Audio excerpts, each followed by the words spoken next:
welcome back to Let's Talk. My name is John, and today here on the channel, we're going to be cutting loose. Footloose, that is. We're going to be talking about the 1984 drama musical Footloose, directed by Herbert Ross. And this film is the definition of 80s cheese. If you guys have been following this channel for any amount of time, you guys know my favorite decade for film is the 1980s, which is not a lot of people's favorite decade. My favorite director of all time is Quentin Tarantino, and he hates the 1980s when it comes to film. He felt like everything just kind of became very, bubblegum pop, very lighthearted, especially coming out of the 1970s when we had a lot of dark and dirty and gritty films, these deep character studies like the Godfather films, Apocalypse Now, Taxi Driver. Coming into the 1980s, everything just felt more colorful is probably the best way to put it. Everything was very mainstream. We had a lot of pop music mixed in there, but I just eat all that shit up. I absolutely love that. So you would think that Footloose would be one of those movies that I absolutely love.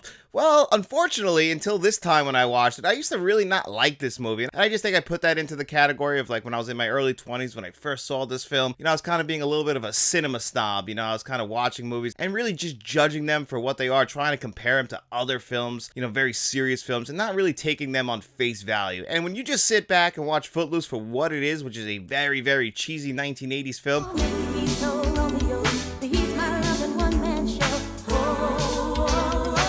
you'll really enjoy this movie because the plot of this movie is absolutely ridiculous. And until I did my research, I didn't actually realize this was actually loosely based on a true story because the story is just insane. Kevin Bacon shows up in this small town. Him and his mother just moved there. They're from the big city of Chicago. They get to this small town and it turns out, what's banned there? Not just drugs and liquor, but dancing as well. You cannot dance in this town. It is illegal. These are the 70s. People used to dance all the time. That's the way we solved our problem. That's how they solved their problems. Illegal, and that's because the town reverend, played by the great John Lithgow, has banned that because of an incident that happened a few years earlier. But his daughter, man, she's a wild child, played by Laurie Singer. She absolutely loves music, and anytime she gets the chance to dance, she dances.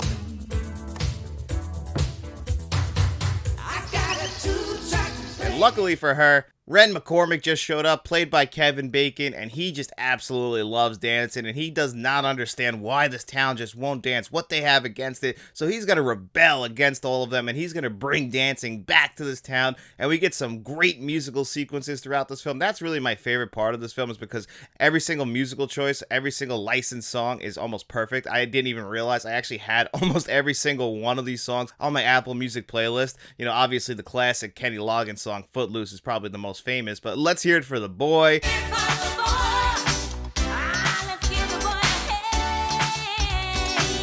Dancing in the Sheets is a classic as well.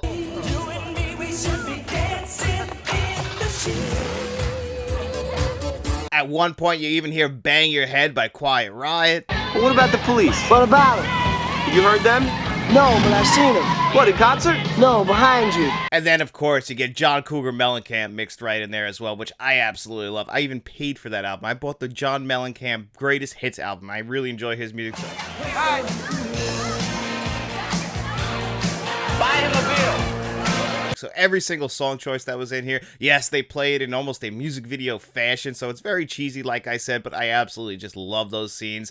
You also get some pretty great performances mixed in with all the cheese. Like Diane Wiest and John Lithgow, they have some fantastic scenes as well. They have one scene where they're in the church and they're just really discussing like what John Lithgow is doing, how they're raising their daughter, and how Diane Wiest, she's just so loyal to John Lithgow no matter what. But she's going to point out like, maybe you're being a little too hard on them. They just want to have a prom. They just want to have a dance. Yes, I understand where you're coming from and I am supporting you the entire way. But you know what? Maybe we should let these kids dance and do what they want to do. And just saying all that out loud, it does sound ridiculous. I actually kind of got wrapped up in this scene, and I just think that's because John Lithgow and Diane Wiest are great performers, that they kind of take this cheesy material and they somehow make it work. And it actually does kind of build up to a great conclusion at the end of this film. The ending is coming. You know what the ending is going to be. We're going to be sent home happy because it's a 1980s film. Released 40 years ago. This is that type of movie. We knew what it was building up to, but it still somehow felt very heartwarming. And you kind of do get wrapped up in the plot of this movie, as ridiculous as it is. And like I said, it was actually semi-based on a true story. So in a town in Elmore City, Oklahoma, dancing was banned. Not in the sense of this movie. This movie kind of takes it and over-exaggerates it. They just made this law back in the 1800s, and they never took it off the book. And this entire town was still all for it, so they had to bring it to the church. And apparently it was a 2-2 vote, and then finally a fifth vote just said, hey, you know what? Let them dance. So it's funny that this is actually based on a true story, because I just think that the plot of this movie just sounds like something that's right out of the 1980s. Like, I put this right up there with the most ridiculous movie plots, like Roadhouse. Like, that movie's plot is absolutely ridiculous, but I love the movie for it. And I actually really enjoyed my time watching Footloose this time. I mean, Kevin Bacon, he's so charming. But the thing with Kevin Bacon is, I never had that Kevin Bacon love, which is crazy because a lot of people really love him. And he seems like the most down-to-earth, cool guy. Anytime you watch an interview with him, he seems like somebody you would really get along with, want to have a beer with. But the first movie I ever saw Kevin Bacon in was the movie Sleepers from the late 1990s. And if you've ever seen this movie, Kevin Bacon plays a juvenile prison guard, and a really nasty one. I mean, this guy loves to diddle kids, so he was an absolute monster. And I just always kind of rub me the wrong way when it comes to Kevin Bacon, because I'll always just think of him in that movie. Meanwhile, most people probably came to Kevin Bacon with, you know, Friday the 13th, Diner, or probably Footloose. So people my age who were born in the 1990s, didn't grow up in the 1980s, you probably came to Kevin Bacon a different way. But the way I came to him was really dark, and I saw it at a way too young an age. So I always associated Kevin Bacon with that juvenile prison guard, when I really should be associating with movies like this. It's not his fault. And you also get a great Chris Penn performance in this movie as well. And, you know, Chris Penn, I'll always associate him with Nice Guy Eddie from Reservoir Dogs. Larry, stop pointing that fucking gun at my dad! But he is great in this movie. He really adds the charm, and apparently he didn't even know how to dance until this movie got made. You know, he got into great shape, because usually when you see Chris Penn, he's a little bit heavier, but he's really thin and muscular in this movie. You also get a really young Sarah Jessica Parker in this film, and apparently she and Chris Penn actually really fell in love, which is kind of funny to hear, because Sarah Jessica Parker has actually been with Matthew Broderick since the 1980s, so it's weird to hear her talking about her love for another man, and apparently he was just one of the nicest guys. And so it's really sad when you watch this, a featurette on the Blu-ray actually, where they're talking about Chris Penn, and it actually did kind of hit me emotionally, because you forget that this guy was actually a very good actor, and apparently he had a heart of gold. So watching that and then seeing Sarah Jessica Parker in this film pop up, I always forget that she's actually in this movie, because she doesn't play the main lead girl. She actually really has a pretty small part in this movie, but she makes the most of it. And overall, I really enjoyed the film watching it this time. Is it a masterpiece? Absolutely not. Overall, this is not a very well-made film. It doesn't really know what it wants to do. At some point, it wants to be a big jukebox musical. At other points, it wants to be a very serious drama. It can't be taken seriously as a drama, though, because the plot is just so ridiculous. Despite the great scenes with John Lithgow and Diane Wiest, I cannot say that this is a very well-made film. For what it is, though, it is very enjoyable, and it's something right out of the 1980s. Just ignore that remake, because the original one does have a ton of charm, and it's one that you can just sit back and really enjoy on like a Saturday morning or a Saturday afternoon. Kind of forget about the world for a little bit. So overall, I do think that Footloose is a very good movie in its own way, but we're also here to talk about its brand new Paramount 4K Blu-ray, and that's what we're going to do right now.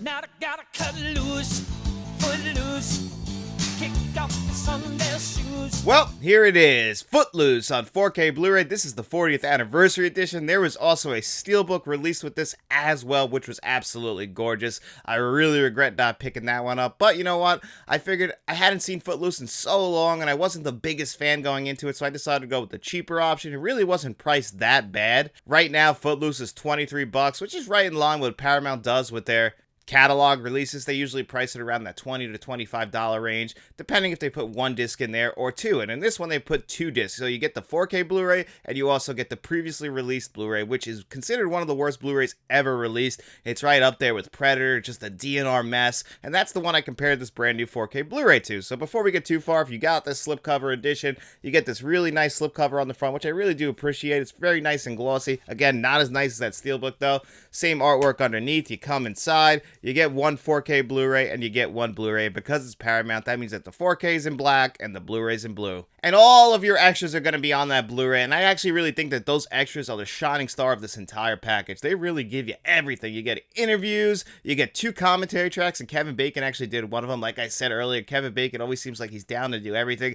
Just seems like one of the nicest guys, you know, just based on interviews. I don't know him personally, but he always seems like one of the nicest guys, one of the coolest guys. He doesn't leave any stone unturned when he's giving an interview. You get a Sarah Jessica Parker interview in here as well. You know, then you also can go back to the 2004 DVD archives. They put all the previous extras that were on there, and all those featurettes, if you were to put them all together, would make a really nice making of documentary. So I cannot complain about them not having a making of documentary on here, because they pretty much do, while also giving you all these other extras, including a Kevin Bacon screen test, because originally the studio wasn't sold on Kevin Bacon. It was supposed to be either Tom Cruise or Rob Lowe, and when that fell through, they eventually ended up on Kevin Bacon, but the studio wasn't convinced, so they had to give him a screen test. And when you watch this screen test, I just absolutely love it. They pretty much reenacted a couple scenes of this movie. Even Kevin Bacon danced. Kevin Bacon, you know, he can't really do all those dances that you saw in the movie. Actually, if you think about the very famous warehouse scene, he actually had 4 stunt doubles for it. 2 of them knowing how to do gymnastics, and of course that scene is just one of the most ridiculous scenes of the 1980s. I mean, this guy found an empty warehouse and he just starts dancing through the entire thing, and of course, you know, he's just doing all these crazy splits and everything. I mean, it's ridiculous. I knew right away it wasn't Kevin Bacon, but if it was, that would have been very, very impressive. But either way, that's just one of those iconic scenes of the 1980s, and I can't really complain too much about it. But you can find out everything you need to know about this film in the extras. They really leave no stone unturned, even though these are all previously released extras. So if you have the previously released Blu-ray, you already have all of these extras. You don't get anything new when it comes to this 4K Blu-ray release. And when it comes to the audio track, the previous release did have a DTS HD 6.1, and now you're going to be having a DTS HD 5.1. So technically you are downgrading, but if you were to compare the 2 tracks, they sound identical. I guess I would really need to like sit there and hear where the missing channel is,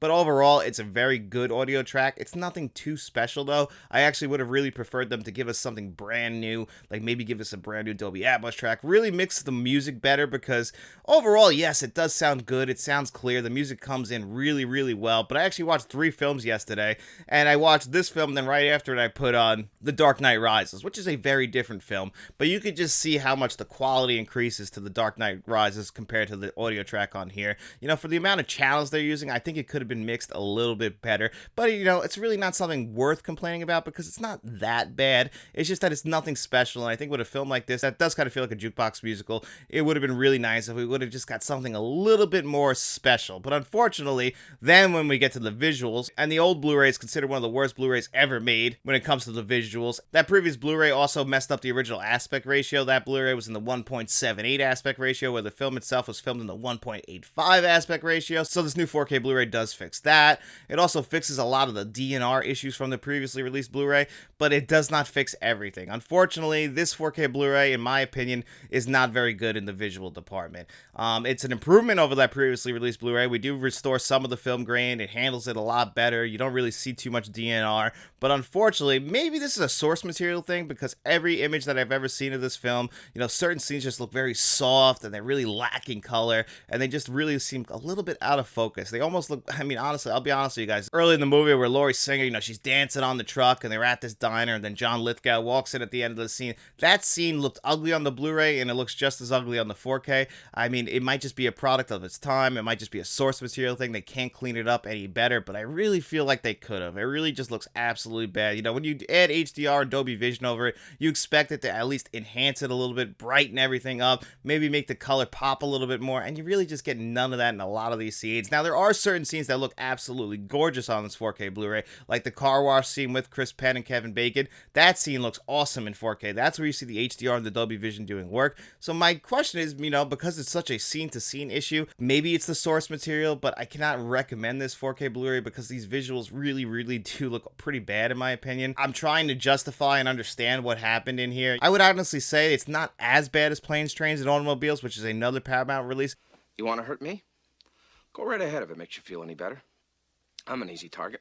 but it's right on its tails. I mean, that movie as well had some real color grading issues. The color temperature of that 4K Blu-ray also looked way too warm, and I thought this 4K Blu-ray suffered from a similar problem where it looked way too warm. Maybe it's a 1980s issue, but the thing with Planes, Trains, and Automobiles, the Blu-ray for that actually did look pretty good, whereas the Blu-ray for this was considered one of the worst. And this 4K Blu-ray, yes, it's an improvement over that Blu-ray, but I think a lot of people are expecting a little bit more, and honestly, you're going to be pretty disappointed when you pick this up, especially if you were to compare it to other 2024 4K Blu-rays or even 2023 4K Blu-rays. This is something that would still look pretty bad even in the original run of 4K Blu-rays, so you're going to be pretty disappointed with this one if you pick it up. I mean, I've seen some people trying to justify it, and I try to justify it as well. I try to put a positive twist on it. I really can't tell you guys that this is a great looking 4K Blu-ray. It's really going to come down to how do you feel about the film, and for me personally, I enjoyed the film. I hadn't owned this on physical media anytime before, so it was worth it for me to pick this one up on 4K Blu-ray, check it out, and now I'm happy to have it in my collection. I just wish that the visuals were much better, and the audio, like I said, not that bad, but it's also nothing that's too impressive. The extras are great. I really do appreciate them, but you know, they're all previously released extras, so you get nothing new on here when it comes to that. So everybody was just hoping for a big visual bump, and unfortunately that's not what you're going to be getting with this 4K Blu-ray. So I cannot recommend this 4K Blu-ray unless you're really desperate for this film on 4K and you haven't owned it physically. Then I guess I can recommend it in that way, but I wouldn't pick this up for anything less than $10 personally. I think that's the only way that this 4K Blu-ray is worth it to have it in your collection. But that 4K steelbook is absolutely gorgeous, but I just wish that the disc that's inside of it was a little bit better. So overall, how would I rate this 4K Blu-ray on a score of 1 to 10? Unfortunately, I have to give this one a pretty bad 5 out of 10. This is one of the worst ones I've seen in a while, and I am very, very disappointed with it. I wish we would have got a little bit more here. I wish they would have upgraded the visuals. Maybe they couldn't. I don't want to really throw stones at Paramount because I don't know how the process was of restoring this film. It kind of looks like, in my opinion, that they took the lazy route and they really didn't try and change anything that was already there. They didn't try to adjust anything. So unfortunately, I have to give this the low grade.